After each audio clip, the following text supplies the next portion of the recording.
Today's class is about protoplast culture and regeneration.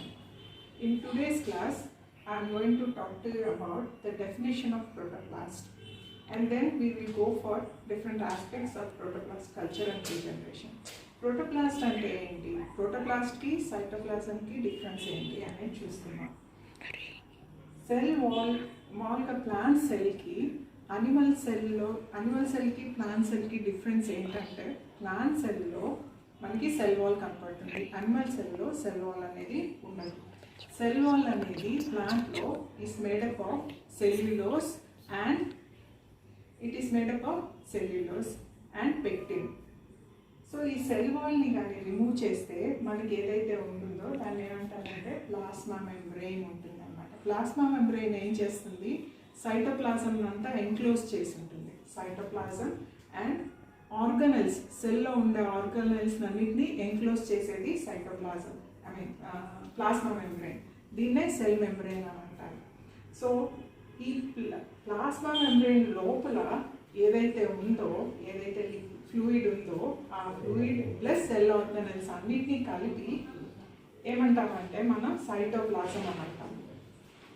Nucleus తప్పించి, అంటే plasma membrane లోపల ఏదైతే ఫ్లూయిడ్ ఉందో ప్లస్ ఆర్గనల్స్ మైనస్ న్యూక్లియస్, దాన్ని ఏమంటున్నాం సైటోప్లాజం అని అంటున్నాం.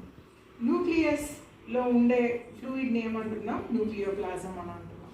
సో సైటోప్లాజం ప్లస్ న్యూక్లియస్ రెండింటిని కలిపితే మనకి వచ్చేది ఏమంటున్నాం మనం ప్రోటోప్లాజం అని అంటున్నాం. ప్రోటోప్లాజంని కూడా మనం ప్రోటోప్లాస్ట్ అని కూడా అంటాం. ఈరోజు క్లాస్లో మనము ప్రోటోప్లాస్ట్ ఒక ఐసోలేషన్, దాని యొక్క కల్చర్, రైట్. ఇప్పుడు మనం సెల్ వాల్ని రిమూవ్ చేసేసాం కదా, మళ్ళీ regeneration of cell wall, development of callus and applications అనేటివి మనం చూసుకుంటాం. ఇక్కడ మనం చేసేది ఏంటంటే ప్రోటోప్లాస్ట్ నుంచి ఒక హోల్ ప్లాంట్, కంప్లీట్ ప్లాంట్ని మనం రీజనరేట్ చేయగలుగుతున్నాం, రైట్. అసలు ప్రోటోప్లాస్ట్ కల్చర్కి వెళ్ళవలసిన అవసరం ఏంటుంది అనేటివన్నీ కూడాను ఈ లెసన్లో మనం చూసుకున్నాం. So first aspect is isolation of protoplast, right.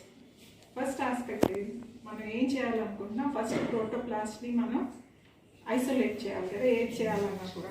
So isolation of protoplast అనేది ఫస్ట్ చూసుకున్నాం, ఎట్లా చేయగలరు. This has two techniques, one is mechanical method, the other one is enzymatic method. Mechanical method ఎలా చేస్తామో మనం చూసుకున్నాం. మెకానికల్ మెథడ్లో మనం ఫస్ట్ సెల్స్ని తీసుకుంటాం, గ్రూప్ ఆఫ్ సెల్స్ని. యూజువల్గా తీసుకునే సెల్స్ ఏంటంటే ఎపిడర్మల్ సెల్స్ తీసుకుంటాం. ఎపిడర్మల్ సెల్స్ అంటే పైన లేయర్గా ఉండే సెల్స్ని ఏదైనా తీసుకుంటాం. ఈ ఎపిడర్మల్ సెల్స్ని తీసుకొని ప్లాస్మాలసిస్ చేస్తాం. ప్లాస్మాలసిస్ చేసినప్పుడు ఏమవుతుందంటే సెల్లో ఉండే వాటర్ కంటెంట్ అంతా బయటకు వెళ్ళిపోతుంది. సో వెళ్ళిపోయినప్పుడు ప్లాస్మా మెంబ్రెయిన్ సెల్ వాల్ నుంచి ష్రింక్ అవుతుంది. ఇది సెల్ వాల్, ప్లాస్మా మెంబ్రెయిన్ ఏమవుతుంది ష్రింక్ అవుతుంది. ఇది న్యూక్లియస్ ష్రింక్ అవుతుంది. కాబట్టి దిస్ ప్రాసెస్ ఇస్ కాల్డ్ ప్లాస్మాలసిస్. ఈ ప్లాస్మాలసిస్ చేసినప్పుడు మెంబ్రెయిన్ సెల్ వాల్ కంటే కూడా దూరంగా ఉంటుంది కాబట్టి సెల్ వాల్ని మనం కట్ చేయడం ఈజీగా ఉంటుంది. సో మనం సెల్ వాల్ని డిసెక్ట్ చేస్తాం అన్నమాట, దీన్ని కట్ చేసేస్తాం. కట్ చేసాక మనం ఈ ప్రోటోప్లాస్ట్ని మనం ఐసోలేట్ చేసేస్తాం అన్నమాట. This is the mechanical method. ఈ మెథడ్ ఏంటంటే దీనికి వచ్చింది కొన్ని సెల్స్కే మనం ఈ మెథడ్ని యూజ్ చేయగలుగుతాం. అంటే ఈ సెల్స్ యూజువల్గా వాక్యూలేటెడ్ సెల్స్కే ఈ మెథడ్ని యూజ్ చేస్తుంటారు అన్నమాట. వాక్యూల్స్ అనేటివి మన ప్లాంట్స్లోనే కనపడతాయి, మనకి యానిమల్స్ కనపడతాయి. ఈ వాక్యులేటెడ్ సెల్స్లోనే ఇది మెకానికల్ మెథడ్ అనేది మనం చూస్తాం. అండ్ ఇక్కడ ఈల్డ్ కూడా చాలా తక్కువ ఉంటుంది. అంటే మనకి మెకానికల్ మెథడ్లో ఇది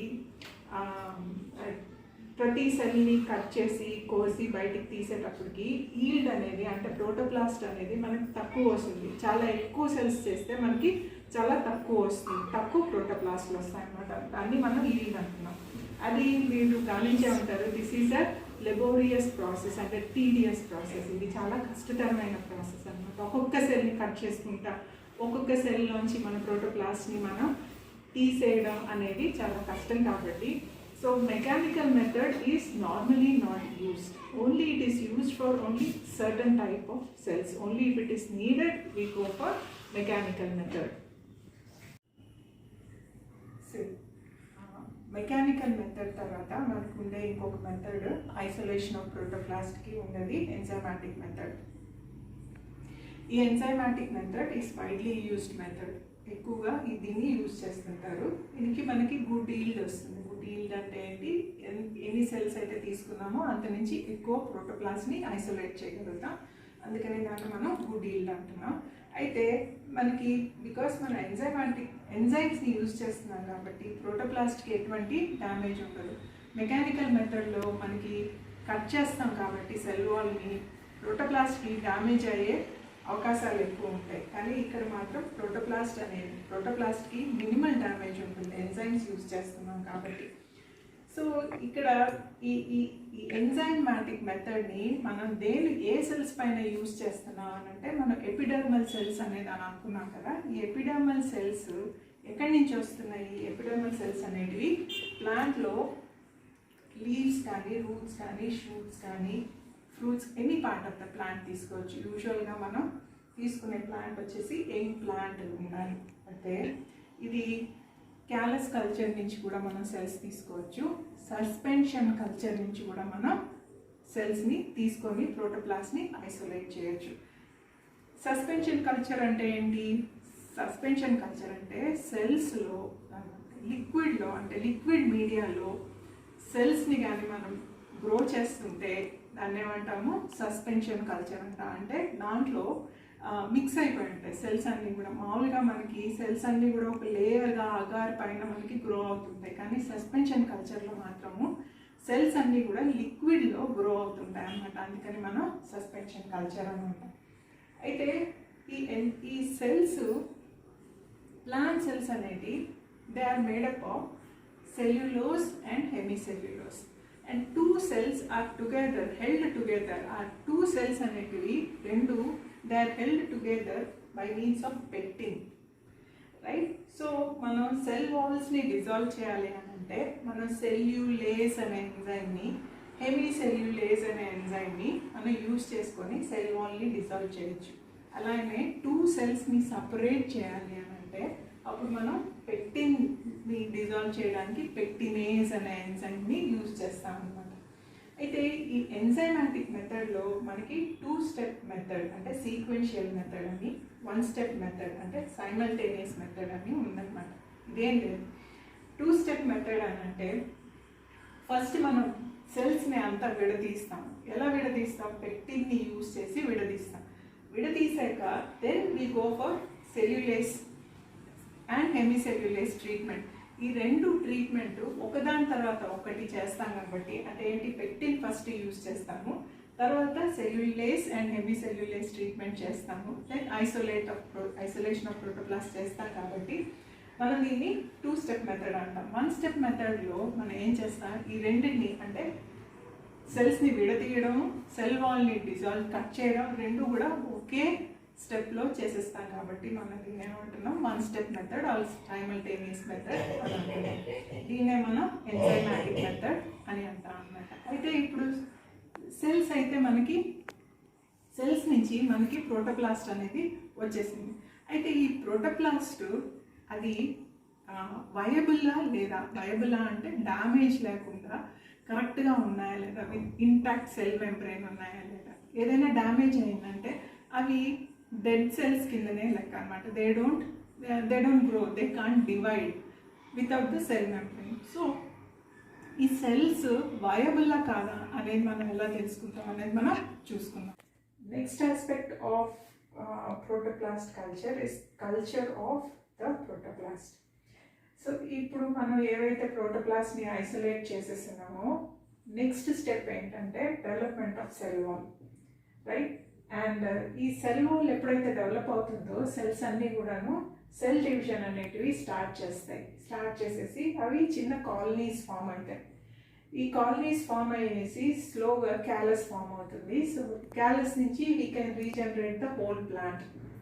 so this is the complete idea of the culture of the protoplast. అయితే ఇవన్నీ కూడా ఈ స్టెప్స్ అన్నీ కూడా ఎక్కడ జరుగుతుంది? It is done on agar plates, right? It can be a semi solid plate or it can be a liquid culture. So agar culture కొన్ని ప్లాంట్స్కి మనం సెమీ సాలిడ్ ప్లేట్ తీసుకోవచ్చు, కొన్నిటికి లిక్విడ్ తీసుకోవచ్చు. లిక్విడే ఎక్కువ శాతం, అంటే most of the time we prefer to use liquid culture.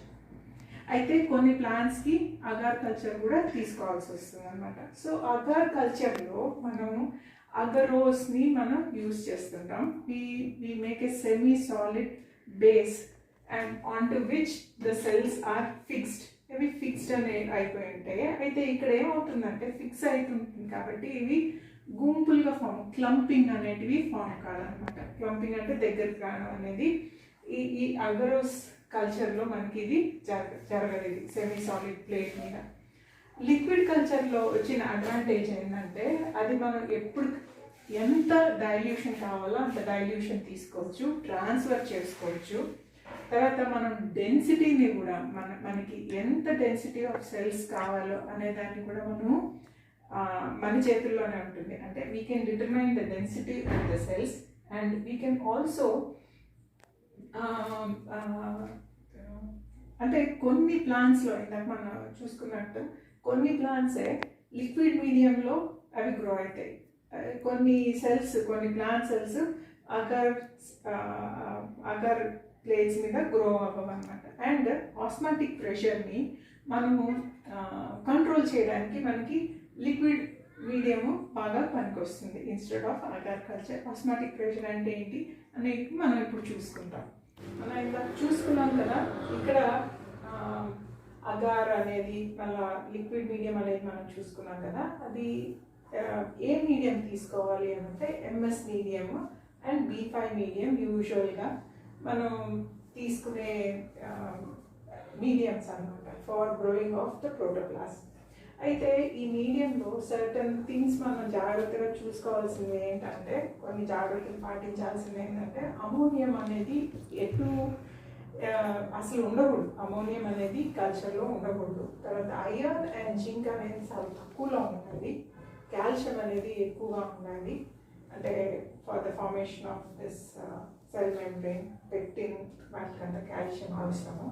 Then auxin కైనటిన్, ఈ phyto hormones ఏవైతే ఉన్నాయో ఆక్సిన్ కైనటిన్ రేషియో, అంటే ఆక్సిన్ ఎక్కువ కైనటిన్ తక్కువ హైగా ఉంటే అప్పుడు సెల్ డివిజన్ అనేది జరుగుతుంది. అలా కాకుండా కైనటిన్ ఎక్కువ ఆక్సిన్ తక్కువ కానీ ఉంటే, అంటే కైనటిన్ ఆక్సిన్ రేషియో హై ఉంటే సెల్ వాల్ ఫార్మేషన్ అనేది జరుగుతుంది అన్నమాట. సో మీకు సెల్ డివిజన్ కావాలా, సెల్ వాల్ ఫార్మేషన్ కావాలా, దాన్ని బట్టి మనం ఈ ఫైటో హార్మోన్స్ని మనం చూసుకోవాలి. దెన్ కార్బన్ సోర్స్, యూజువల్గా వీటిలో కార్బన్ సోర్స్ ఏంటంటే గ్లూకోజ్ అండ్ విటమిన్స్ అనేటివి కూడా ఉండేటట్టు చూసుకోవాలి. అంటే మైక్రోన్యూట్రియన్స్ అనేటివి ఈ ప్లాంట్కి అందజేసేటట్టు ఈ మీడియంలో ఉండేటట్టు మనం చూసుకోవాల్సిన విషయాలు అన్నమాట.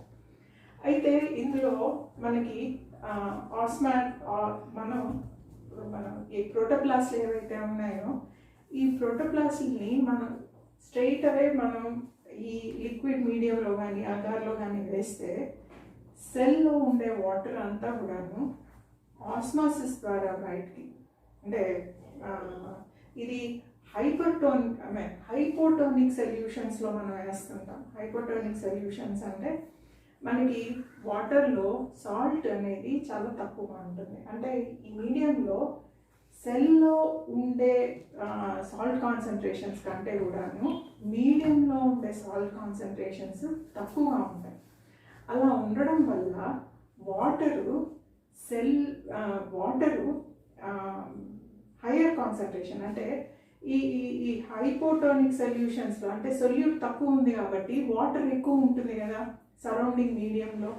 అక్కడి నుంచి అంటే హై వాటర్ కాన్సన్ట్రేషన్ నుంచి లో వాటర్ కాన్సన్ట్రేషన్ అంటే ఏంటి, సెల్లో లో వాటర్ కాన్సన్ట్రేషన్ అంటే సొల్యూట్ అనేది హైగా ఉంది, అంటే సాల్ట్ కాన్సన్ట్రేషన్స్ అంతా హైగా ఉన్నాయి కాబట్టి వాటర్ అనేది లోపలికి వెళ్ళిపోయి బర్స్ట్ అయిపోయే అవకాశాలు ఉన్నాయన్నమాట. సో సెల్ బర్స్ట్ అవుతుంది. యూజువల్గా సెల్స్ని, ప్లాంట్ సెల్స్ని హైపోటోనిక్ సొల్యూషన్స్లో కానీ వేస్తే సెల్ వాల్ ప్రొటెక్ట్ చేస్తుంది. కానీ ఇక్కడ మనం ప్రోటోప్లాస్ట్ని కల్చర్ చేస్తున్నాం అంటే ఏంటి, సెల్ వాల్ తీసేస్తున్నాం. తీసే ఉండడం వల్ల ప్రోటోప్లాస్టే ఉంది మనకి. ప్రోటోప్లాస్టే ఉండడం వల్ల ఏమవుతుందంటే వాటర్ హై కాన్సన్ట్రేషన్స్, అంటే వాటర్ ఎక్కువగా ఉండే చోటు నుంచి తక్కువగా ఉండే వాటర్ చోటుకి వెళ్తుంది. అంటే తక్కువగా ఎక్కడుంది, సెల్ లోపలికి వెళ్తుంది. సెల్ లోపలికి వెళ్ళడం వల్ల వెళ్తానే ఉంటుంది, దానికి తెలియదు ఎక్కడ ఆపాలని. దానివల్ల ఏమవుతుంది, సెల్ బర్స్ట్ అవుతుంది అన్నమాట. సో హైపోటోనిక్ సొల్యూషన్స్లో ఉండే ప్రమాదం అది. సో ఈ హైపోటోనిక్ సొల్యూషన్స్లో మనం వేసే ముందర మనం ఏం చేస్తామంటే ఈ ఈ ఈ మీడియంలోకి మనం సర్టన్ సాల్ట్స్ని యాడ్ చేస్తాం అన్నమాట. సాల్ట్స్ని యాడ్ చేయడం వల్ల ఏమవుతుంది, ఐసోటోనిక్ సొల్యూషన్స్గా అవుతుంది అన్నమాట. ఐసోటోనిక్ సొల్యూషన్ అవడం వల్ల సెల్ అనేది సెల్ లానే ఉంటుంది, అంటే అది బర్స్ట్ అవ్వకుండా ఉంటుంది అన్నమాట. సో ఈ ఈ ఈ ఆస్మాటిక్ ప్రెషర్ అంటారు దాన్ని. సో ఈ ఏవైతే ఈ మనం సాల్ట్స్ యాడ్ చేస్తామో అవి నాన్ అయానిక్ సాల్ట్ అయి ఉండొచ్చు, అయానిక్ సాల్ట్ అయి ఉండొచ్చు. నాన్ అయానిక్ సాల్ట్ అంటే లైక్ మానిటాల్, వాటిని యూజ్ చేస్తాం అన్నమాట. అయానిక్ సాల్ట్స్ అంటే లైక్ సోడియం క్లోరైడ్, వీటిని అయానిక్ సాల్ట్స్ అని అంటారు. యూజువల్గా మనం యూజ్ చేసేది ఏంటంటే నాన్ అయానిక్ సాల్ట్స్ని యూజ్ చేస్తాం, నాన్ అయానిక్ సబ్స్టెన్సెస్ని యూజ్ చేస్తాం. నాన్ అయానిక్ సబ్స్టెన్సెస్ని యూజ్ చేయడం వల్ల ఏమవుతుందంటే ఈ మానిటాల్ అనేది కార్బన్ సోర్స్గా కూడా పనికొస్తుంది. కాబట్టి స్లోగా ఏమవుతుందంటే ఈ ఐసోటోనిక్ వచ్చేసి స్లోగా ఈ మానిటాల్ ఉండడం వల్ల సెల్స్ కూడా వాటిని ఉపయోగించుకుంటాయి. కాబట్టి స్లోగా అది ఐసోటోనిక్ నుంచి మళ్ళీ హైపోటోనిక్ సొల్యూషన్స్గా అయిపోతుంటుంది అన్నమాట. సో అది that is the advantage of non-ionic solutes. So these are the various aspects which we should consider while going for protoplast culture. Namaste. Formation of cell wall అనేది మనం మీడియాలో వేసిన కొన్ని గంటలకే సెల్ వాల్ అనేది form అవుతుంది. అది సెల్ వాల్ అనేది ఫస్ట్ స్టార్టింగ్లో మనకి ప్రోటోప్లాస్ట్ అనేది రౌండ్గా ఉంటుంది అనమాట వాటర్లో ఉన్నప్పుడు. అయితే సెల్ వాల్ వచ్చేటప్పటికి స్పెరికల్ షేప్ అనేది, ఈ ప్రోటోప్లాస్ట్కి స్పెరికల్ షేప్ అనేది పోతుంది. అయితే ఈ సెల్ వాల్ అనేది ఫామ్ అయిందా లేదా అనేది మనకు ఒక డై ద్వారా తెలుస్తుంది. ఇది వైట్ డై అనమాట.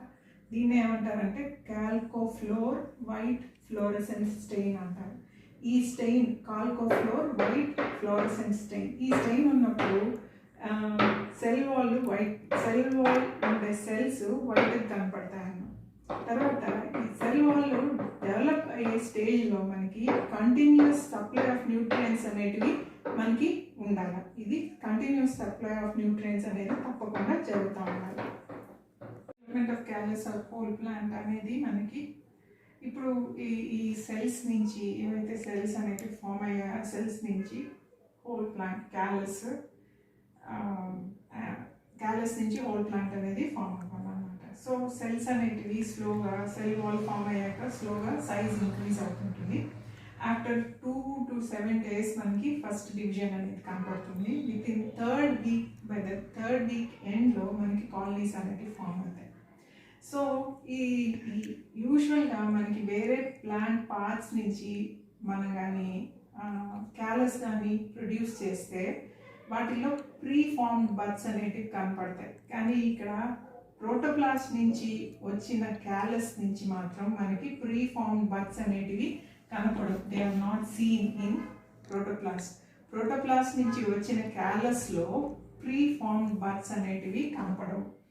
ఇది ఫస్ట్ క్యాలస్ కల్చర్ అనేది నికోటియా నటోబాకంలో ఫస్ట్ చేశారు. అయితే ఈ ప్రోటోప్లాస్ట్ కల్చర్ ఒక ఉపయోగాలు ఏంటి, what are the uses of protoplast culture అనేటివి ఇప్పుడు మనం చూసుకున్నాం. Now the applications of the protoplast culture, there are various applications. The most important ones here are protoplast నుంచి మనం కంప్లీట్ ప్లాంట్ని రీజనరేట్ చేయగలం, right? This is one of the main use of protoplast culture.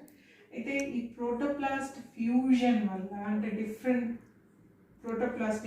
Plants నుంచి ప్రోటోప్లాస్ట్ని isolate చేసి వాటిని fusion చేస్తే వచ్చేవి hybrids ఉన్నాయి. వాటిని మనం చూసుకుంటాం. వాటిని మనం ఏమంటున్నామంటే సైబ్రిడ్స్ ఆర్ సోమాటిక్ హైబ్రిడ్స్ అని కూడా అంటాము. వీటి రెండు డిఫరెన్స్ ఏంటో చూసుకుంటాం మనం నెక్స్ట్ క్లాసెస్లో. తర్వాత మనం ఈ ప్రోటోప్లాస్ట్ నుంచి సెల్ స్ట్రక్చర్స్ని అంటే స్టడీ చేయడానికి, తర్వాత ఈ సెల్స్ని ఐసోలేట్ చేయడానికి అంటే సెల్ ఆర్గనెల్స్ని ఐసోలేట్ చేయడానికి ఇవన్నీ పనికొస్తాయి. తర్వాత మెంబ్రెయిన్ స్టడీస్ చేయడానికి, మెంబ్రెయిన్ యొక్క స్టడీ చేయడానికి కూడా ఈ ప్రోటోప్లాస్ట్ అనేది ఉపయోగపడుతుంది. So these are the various applications of protoplast. So in this class we have seen about the protoplast culture and its regeneration. Now in the next class I'll be talking to you about somatic hybrids and hybrids. We will see the difference between somatic hybrids and also hybrids. So if there are any doubts, please post in the WhatsApp group. Or you can call me and ask me. And if you want any topic in particular, please ask me. Thank you.